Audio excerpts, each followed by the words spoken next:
Hi there, it's Sandy, your sister and your friend. Welcome to today's video.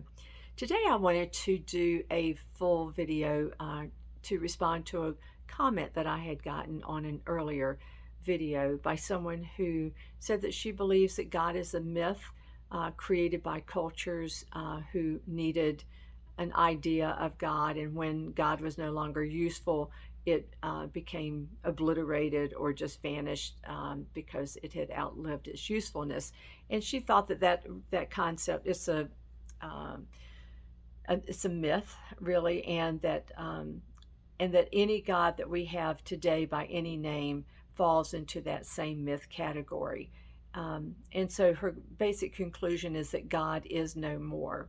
So even though I had responded to the video, in that video in the comment section, I wanted to honor my friend who took the time to write this comment by doing a full video response to it. And so I've given a lot of thought to it. I don't know what experiences that she's had that would lead her to conclude that, but it did make me stop and think about what experiences have I had that whether for me to conclude that God is real as far as what I have experienced in my life. So I was thinking about why do I believe that? And so I wanted to go through that here today. The first reason is that I feel like we have all experienced love. Love is the highest form of emotion that we can experience, and we have all experienced love in one form or another. Perhaps it was the first time that we remember our mother's smile. Maybe it was snuggling with a favorite puppy or a kitty cat.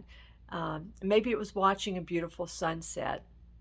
Um, all those things have brought love up into our hearts. It's why we feel great when someone that we admire or that we're fond of tells us that they love us. So, so I think that shows that love is already inside every one of us. And so, if it's inside each of us, how did it get there? Well, I think that for me, the answer that is found in the Bible is that God is love, and God is in us. It says also that we'll find the kingdom of heaven is inside us. So God is there, and I think that's what we touch when we do have this feeling of love for something that we see in this world, is that we touch that divine place inside of us. So that's the first reason I think that God is real. A second reason is that I feel that I see God's hand in all of creation. I can't look at something and not feel that there's divine intelligence behind the way things all are in harmony with each other here in the world. I look at an acorn and I know that everything to have that tiny acorn turn into a giant oak tree is already inside that acorn. And if I give it soil and water and sunlight, I'm gonna see a little seedling pop up out of that soil that's going to turn in years. So over time, it will grow into an oak tree. So if I can see the hand of God in an acorn, certainly I can see his hand in us as the highest form of life, because we're conscious beings. I think that we were created um, in our initial essence. We were created to be exact representations of God, that we actually contain God's material. We have God's essence in our essence, and in that initial our beginning, which was long ago before we were born. In our essence, we didn't have bodies, so we had nothing that separated us from God. And so we just all of us basked in this beautiful experience with God, in love, in joy. We laughed all the time. We had so much fun together. It was just this awesome experience. And I think that is where our home is. Our home is there in our essence. And our essence has never left God.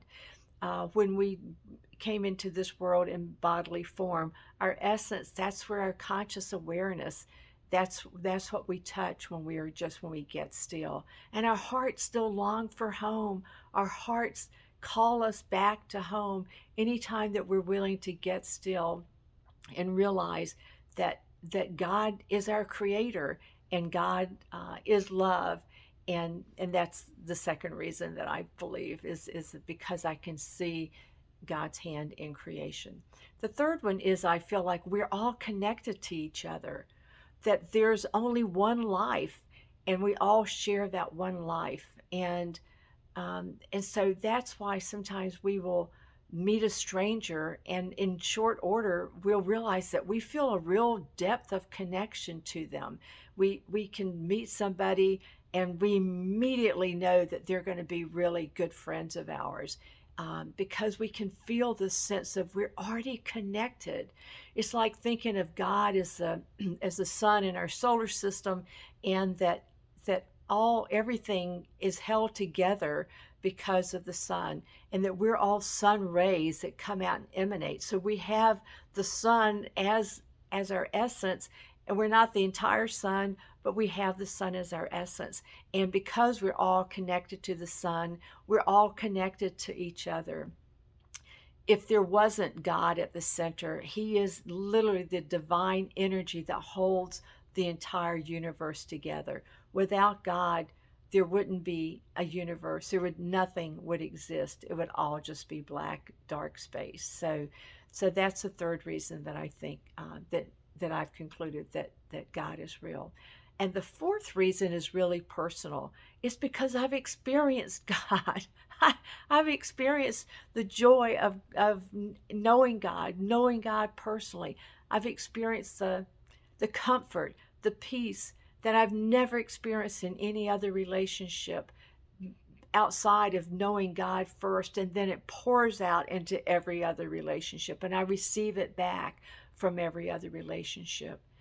And I think that I believe so, this personal, intimate sense of connection to God. But I also believe that God is magnificent and indescribable and unknowable, because of His magnificence, because of the divine energy and intelligence that far exceeds anything that I can wrap my mind around.